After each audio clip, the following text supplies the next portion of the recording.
ನೊಂದಜೀವಿ ಅಧ್ಯಾಯ 29. ಬಾಗಿಲನ್ನು ಯಾರೋ ತಟ್ಟಿದ ಹಾಗಾಯಿತು. ಜಾನ್ ಅತ್ತ ಕಡೆ ತಿರುಗಿ ಮೆಲುದನಿಯಲ್ಲಿ ಬನ್ನಿ ಎಂದ. ಬಾಗಿಲು ತೆರೆಯಿತು. ಕಾಸೆಟ್ ಮೇರಿಯಸ್. ಕಾಸೆಟ್ ಜಾನನ ಹತ್ತಿರಕ್ಕೆ ಓಡಿದಳು. ಮೇರಿಯಸ್ ಬಾಗಿಲಿಗೆ ಒರಗಿ ಅಲ್ಲೇ ನಿಂತಿದ್ದ. ಪ್ರಯಾಸದಿಂದ ಎದ್ದು ಕುಳಿತು ಜಾನ್ 2 ಕೈಗಳನ್ನೂ ನೀಡಿ ಕಾಸೆಟ್ಟಳನ್ನು ಆಲಂಗಿಸಿದ. ಕೊರಗಿ ಅವನ ಮೈ ಬೆಂಡಾಗಿತ್ತು. ಆದರೂ ಆನಂದ ಬಾಷ್ಪ ಕಣ್ಣಲ್ಲಿ ಉಕ್ಕಿ ಹರಿಯಿತು. ಅಪ್ಪಾಜೀ, ಕಾಸೆಟ್. ಹೌದು, ಅವಳೇ. ಬಂದಿರಾ ಶ್ರೀಮತಿಯವರೇ? ದೇವರೇ, ಕಾಸೆಟ್. ಹಾಗಾದರೆ ನೀನು ನನ್ನನ್ನು ಕ್ಷಮಿಸಿದೆ ಅಲ್ಲವೇ? ಮೇರಿಯಸ್ ಮುಂದಕ್ಕೆ ಅಡಿಯಿಟ್ಟ. ಅವನ ಗಂಟಲು ಬಿಗಿಯಿತು. ಕಣ್ಣಲ್ಲಿ ನೀರು ತುಂಬಿತು. ತಲೆ ಗಿರ್ರನೆ ಸುತ್ತಿತು. ಜಾನನ ಕೈಯನ್ನು ಹಿಡಿದುಕೊಂಡು ಅವನೂ ಅಪ್ಪಾಜೀ ಎಂದ. ಜಾನ್ ಮೇರಿಯಸ್ಸನನ್ನು ನೋಡುತ್ತಾ, ನೀನೂ ನನ್ನನ್ನು ಕ್ಷಮಿಸಿದೆಯಾ ಎಂದ. ಮೇರಿಯಸ್ ಏನೂ ಹೇಳಲಾರದೆ ಹೋದ. ಕ್ಷಮಿಸಿದೆಯಲ್ಲವೇ? ದೇವರೇ ನನ್ನನ್ನು ಕಾಪಾಡಿದ. ಹೌದು, ನೀನೂ ಕ್ಷಮಿಸಿದೆ, ಇವಳೂ ಕ್ಷಮಿಸಿದಳು ಎಂದು ಜಾನ್ ಹಲುಬಿದ. ಮಂಚದ ಮೇಲೆ ಕುಳಿತಿದ್ದ ಜಾನನ ಪಕ್ಕದಲ್ಲೇ ಕಾಸೆಟ್ಟಳು ಕುಳಿತಳು. ಮುದುಕನ ನರೆ ಕೂದಲನ್ನು ಸವರಿ ಸರಿಪಡಿಸಿ ಅವನ ಹಣೆಗೆ ಮುತ್ತಿಟ್ಟಳು. ಜಾನ್ ಬೇಡವೆನ್ನಲಿಲ್ಲ. ಜಾನ್ ಏನೇನೋ ತೊದಲುತ್ತಲೇ ಇದ್ದ. ಅವನ ಆನಂದಕ್ಕೆ ಮಿತಿಯೇ ಇರಲಿಲ್ಲ. ಮಾತುಗಳು ಒಂದರ ಹಿಂದೆ ಒಂದು ಎಡವುತ್ತಾ ಮುಂಬರಿದವು. ಛೇ, ನಾನೆಂಥ ದಡ್ಡ! ನಿಮ್ಮನ್ನು ಇನ್ನು ಕಾಣುವುದೇ ನನ್ನ ಹಣೆಯಲ್ಲಿ ಬರೆದಿಲ್ಲ ಎಂದುಕೊಂಡಿದ್ದೆ. ಫಾಂಟ್ ಮೆರ್ಸಿಯವರೇ? ಹೌದು, ನೀವು ಮೆಟ್ಟಲು ಹತ್ತಿ ಬರುತ್ತಿದ್ದಾಗ, ಬಾಗಿಲಾಚೆ ಬಂದಾಗ, ಬಾಗಿಲು ತಟ್ಟಿದಾಗ ನಾನು ಅಂದುಕೊಳ್ಳುತ್ತಾ ಇದ್ದೆ, ಇಲ್ಲಿ ಏನು ಬಲ್ಲಿರಾ? ಆಯಿತು, ಮುಗಿಯಿತು. ಇವೇ ಕಾಸೆಟ್ಟಳ ಬಟ್ಟೆ ಬರೆ, ಲಂಗ, ಕುಪ್ಪಸ. ನನ್ನ ಪಾಡು ಬರೀ ಗೋಳಿನದು. ಇನ್ನು ಅವಳನ್ನು ನೋಡುವುದು ಸುಳ್ಳು, ಅಸಾಧ್ಯ ಎಂದು. ನಾನು ದಡ್ಡ ತಾನೆ? ಆದರೆ ದೇವರು ದೊಡ್ಡವನು. ದೇವರಿಗೆ ಅನ್ನಿಸಿತು. ದೇವರು ಹೇಳಿದ, ಅಯ್ಯೋ ಮಂಕ, ನಿನ್ನ ಮುದಿತನದಲ್ಲಿ ನಾನು ನಿನ್ನನ್ನು ಕೈಬಿಟ್ಟೇನೆ. ಹ್ಞೂ, ಇಲ್ಲ, ಎಂದಿಗೂ ಇಲ್ಲ. ನೋಡುತ್ತಿರು, ಬಡಪಶು ಪಂಕದಲ್ಲಿ ಬಿದ್ದಿದೆ. ನೊಂದ ಜೀವಿಯೊಂದು ಬೇಯುತ್ತಿದೆ. ಪಾಪಿಗೆ ದೇವತೆಯ ದರ್ಶನವಾಗಬೇಕಾಗಿದೆ ಎಂದ. ದೇವತೆಯ ಮನಸ್ಸಿಗೆ ಪ್ರೇರಣೆ ಕೊಟ್ಟ. ಈಗೋ ದೇವತೆ ಬಂದೇ ಬಂದಳು. ನನ್ನ ಚಿನ್ನ, ನನ್ನ ಕಣ್ಣಿನ ಮಣಿ. ಕಾಸೆಟ್, ಅಯ್ಯೋ, ನಾನೆಷ್ಟು ನೊಂದುಕೊಂಡೆ. 1-2 ನಿಮಿಷಗಳ ಕಾಲ ಜಾನನ ಉಸಿರು ಕಟ್ಟಿತು. ಕಾಸೆಟ್ ಅವನನ್ನು ಮಲಗಿಸಿ ಎದೆಯನ್ನು ಸವರಿ ಮಾತಾಡಬೇಡವೆಂದು ಬೇಡಿದಳು. ಆದರೆ ಮುದುಕನ ಬಾಯಿ ನಿಲ್ಲಲಿಲ್ಲ. ಆಗಾಗ 6 10 ಕಾಸೆಟ್ಟಳನ್ನು ನೋಡಿ ತಣಿಯಬೇಕೆಂಬುದೇ ನನ್ನ ಆಸೆಯಾಗಿತ್ತು. ಹೃದಯ ಒಂದು ಬಳ್ಳಿ, ಅದಕ್ಕೆ ಆಸರೆ ಬೇಕು. ಆದರೂ ನಾನು ನಿಮ್ಮ ಸುಖಕ್ಕೆ ಅಡ್ಡ ಬರಲಿಲ್ಲ. ನಾನೇ ನನ್ನನ್ನು ಸಮಾಧಾನಪಡಿಸಿಕೊಂಡೆ.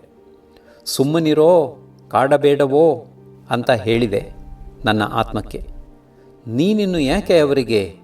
ನಿನ್ನ ಮೂಲೆಯಲ್ಲಿ ನೀನಿರು. ನೀನೇಕೆ ಸದಾ ಅವರನ್ನು ಪೀಡಿಸುತ್ತೀಯೇ? ನಿನ್ನ ಕೆಲಸ ಪೂರೈಸಿತು. ಮುಂದಿನ ದಾರಿ ನೋಡು ನೀನು.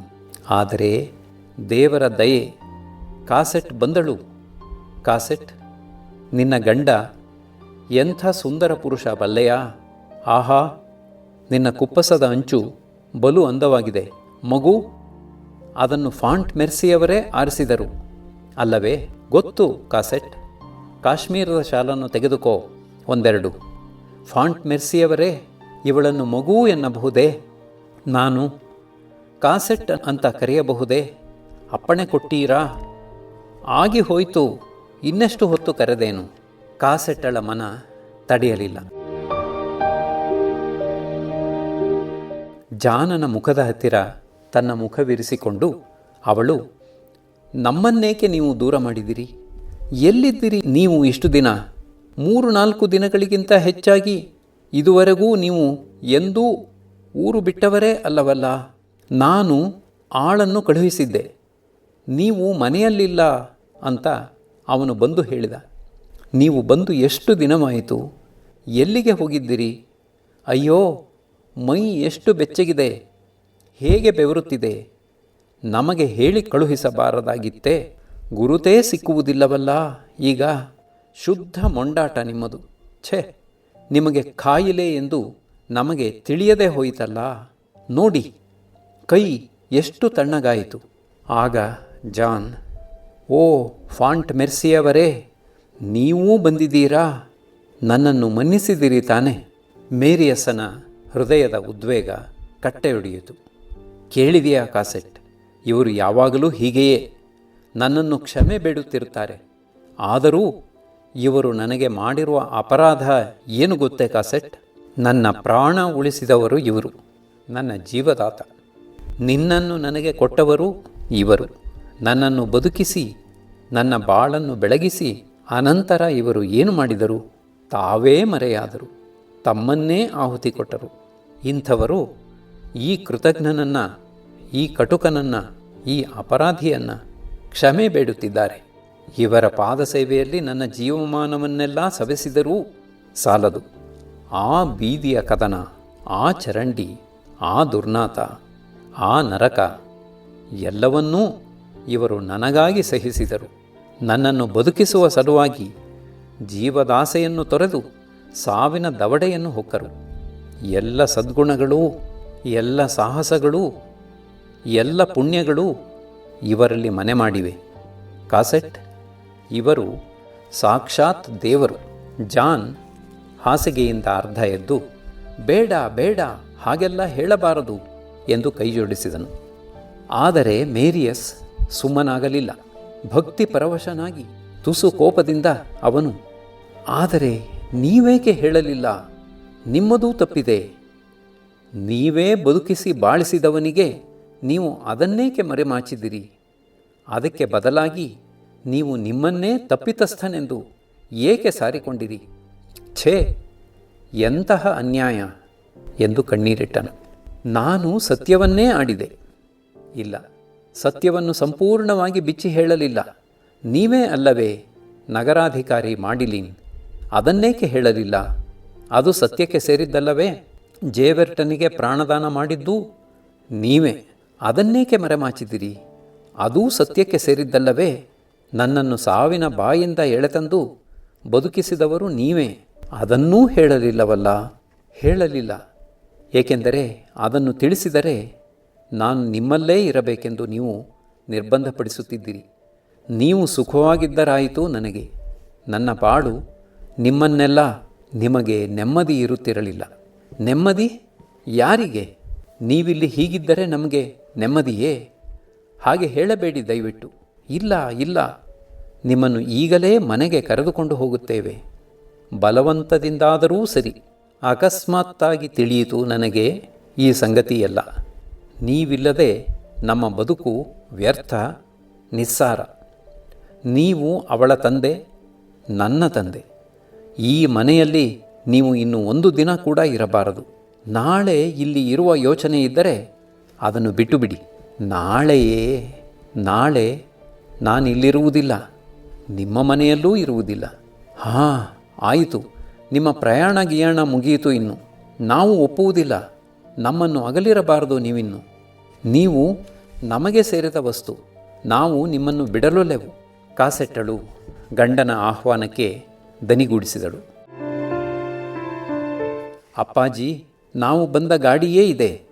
ನಿಮ್ಮನ್ನು ಇಲ್ಲಿಂದ ಸಾಗಿಸಿ ಬಿಡುತ್ತೇವೆ ಎಂದು ನಗುತ್ತಾ ಸೊಂಟವನ್ನು ಹಿಡಿದೆತ್ತಲು ಪ್ರಯತ್ನಿಸಿದಳು.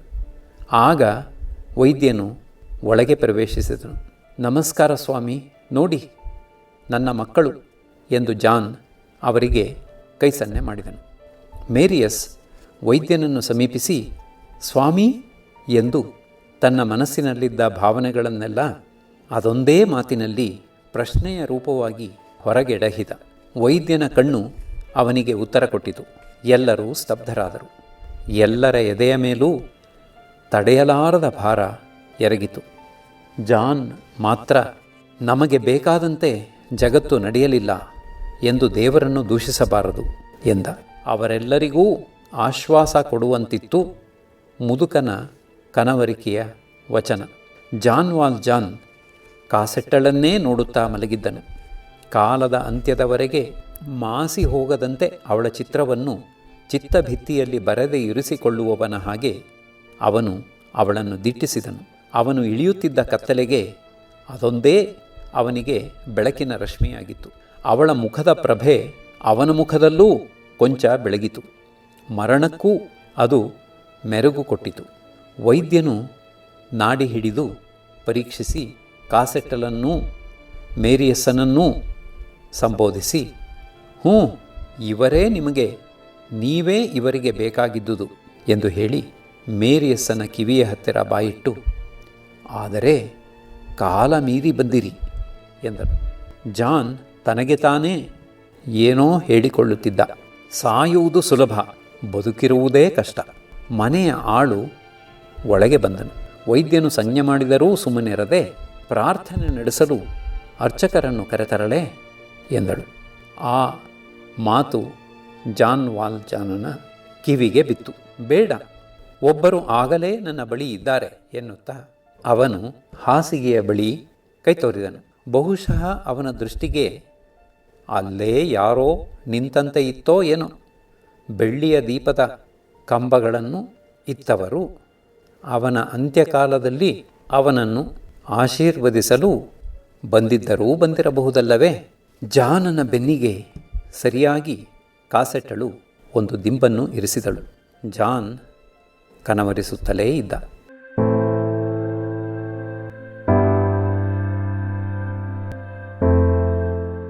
ಫಾಂಟ್ ಮೆರ್ಸಿ, ಶಂಕೆ ಪಡಬೇಡಿ. ಆ 6 ಲಕ್ಷ ಫ್ರಾಂಕುಗಳು ಕಾಸೆಟ್ಟಳದೆ. ನೀವು ಆ ಹಣವನ್ನು ಬಳಸಿಕೊಂಡು ಸುಖವಾಗಿರಬೇಕು. ಇಲ್ಲದಿದ್ದರೆ ನಾನು ಬದುಕಿ ಫಲವೇನು? ಗಾಜಿನ ಮಣಿಯ ಕಾರ್ಖಾನೆ ಇಟ್ಟಿದ್ದೆ. ನಮ್ಮ ಮಣಿಗಳು ಜರ್ಮನ್ ಮಣಿಗಳಿಗಿಂತ ಉತ್ತಮ.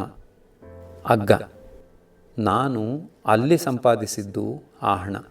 ನಮಗೆ ತೀರ ಹತ್ತಿರದವರು ಯಾರಾದರೂ ಕೈಜಾರಿ ಹೋಗುವಾಗ ನಮ್ಮ ದೃಷ್ಟಿ ಅವರ ಮೇಲೆಯೇ ನಾಟಿದ್ದು ಅವರನ್ನು ಹಿಡಿದು ನಿಲ್ಲಿಸಲು ತುಡುಕುತ್ತದೆ.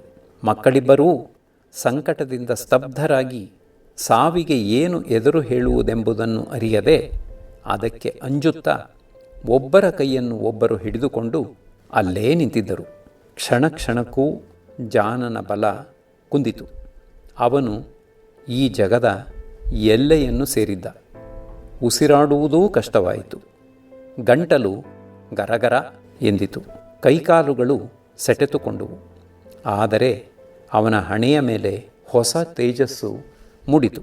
ಪರಲೋಕದ ಹೊಂಬೆಳಕು ಕಣ್ಣಲ್ಲಿ ಮಿಂಚಿತು. ಮುಖದಲ್ಲಿ ಕಿರುನಗೆ ಮಿನುಗಿತು. ಆಗ ಅವನಲ್ಲಿ ಇದ್ದುದು ಪ್ರಾಣವಲ್ಲ, ಮತ್ತೇನೋ ಒಂದು ವಿಶೇಷ ಶಕ್ತಿ. ಉಸಿರು ಕುಗ್ಗಿದ್ದರೂ ಯಾವುದೋ ಒಂದು ಬಗೆಯ ಹಿಗ್ಗು ಅವನನ್ನು ಆವರಿಸಿ ಅವನ ಕಳೇಬರಕ್ಕೆ ರೆಕ್ಕೆ ಮೂಡಿದಂತಾಯಿತು. ಜಾನ್ ಕಾಸೆಟ್ಟಳನ್ನು ತನ್ನ ಬಳಿಗೆ ಕರೆದ. ಮೇರಿಯಸ್ಸನನ್ನೂ ಹತ್ತಿರಕ್ಕೆ ಬರ ಹೇಳಿದ. ಅದೇ ಕಡೆ ಗಳಿಗೆಯ ಕಟ್ಟ ಕಡೆ ನಿಮಿಷವೆಂದು ಅವರು ಅರಿತರು. ದೂರದಿಂದ ಅಶರೀರವಾಣಿ ತೇಲಿ ಬಂದಂತೆ ಅವನಿಗೂ ಅವರಿಗೂ ನಡುವೆ ಆಗಲೇ ಲೋಕಾಂತರವಾದಂತೆ ಜಾನ್ ಮಾತನಾಡಿದ. ಬನ್ನಿ, ಹತ್ತಿರ ಬನ್ನಿ, ಇಬ್ಬರೂ ಬನ್ನಿ, ನೀವಿಬ್ಬರೂ ನನ್ನ ಮಕ್ಕಳು.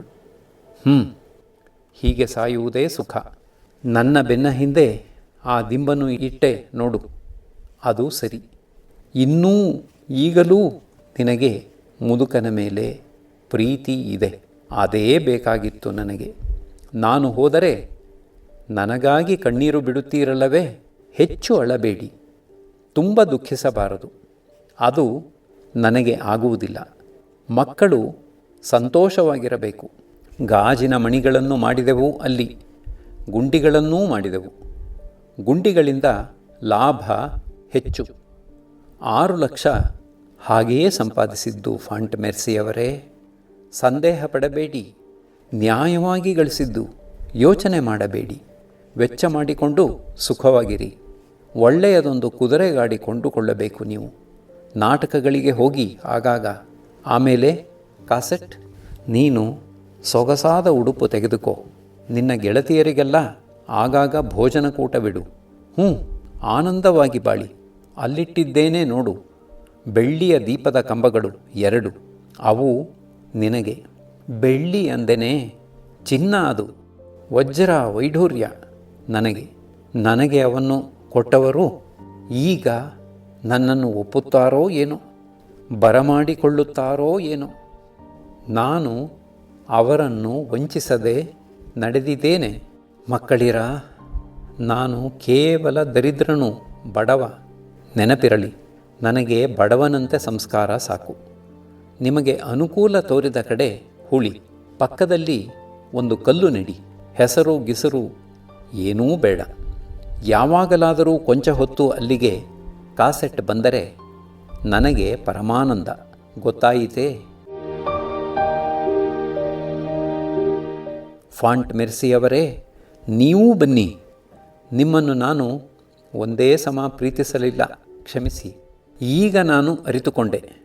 ಅವಳೂ ನೀವು ಇಬ್ಬರಲ್ಲ, ಒಬ್ಬರಿದ್ದ ಹಾಗೆಯೇ ನನಗೆ.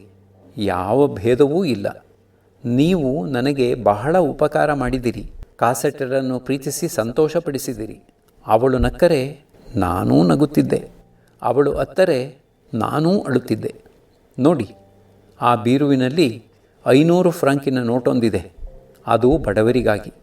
ಅವರಿಗೇ ಹಂಚಿಬಿಡಿ. ಕಾಸೆಟ್, ಈ ಹಾಸಿಗೆಯ ಮೇಲೆ ನಿನ್ನ ಲಂಗ, ಕುಪ್ಪುಸ, ಕಾಲುಚೀಲ ಎಲ್ಲ ಇವೆ. ಅವು ನಿನ್ನವು ಅಂತ ಗೊತ್ತಾಯಿತೇ? ಗುರುತು ಹಿಡಿದೆಯಾ?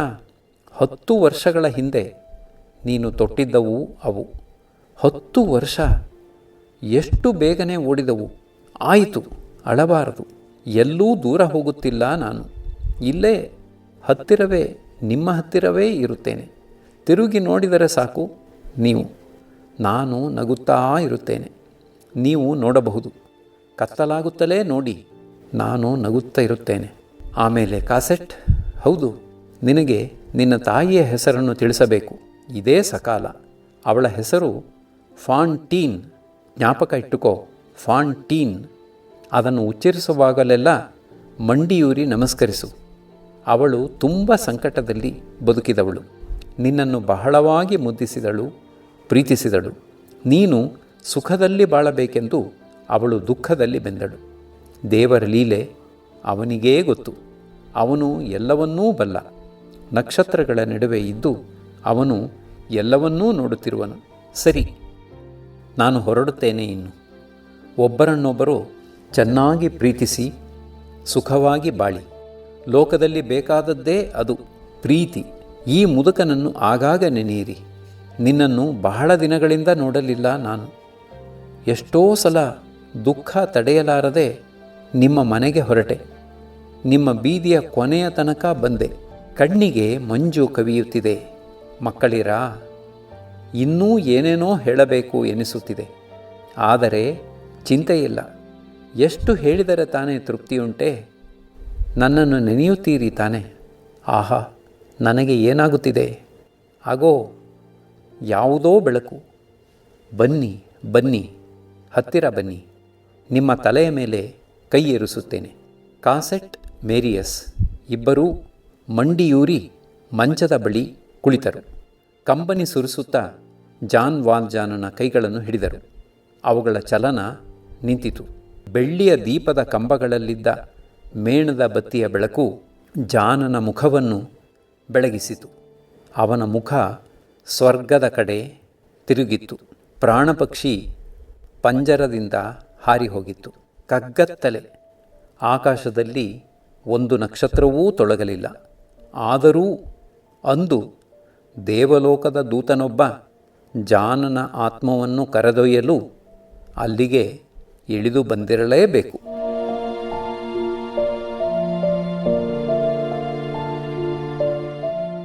ಜ್ಞಾನಧ್ವನಿ 90.8 FM ಕೇಳುಗರಿಗೆ ನಮಸ್ಕಾರ.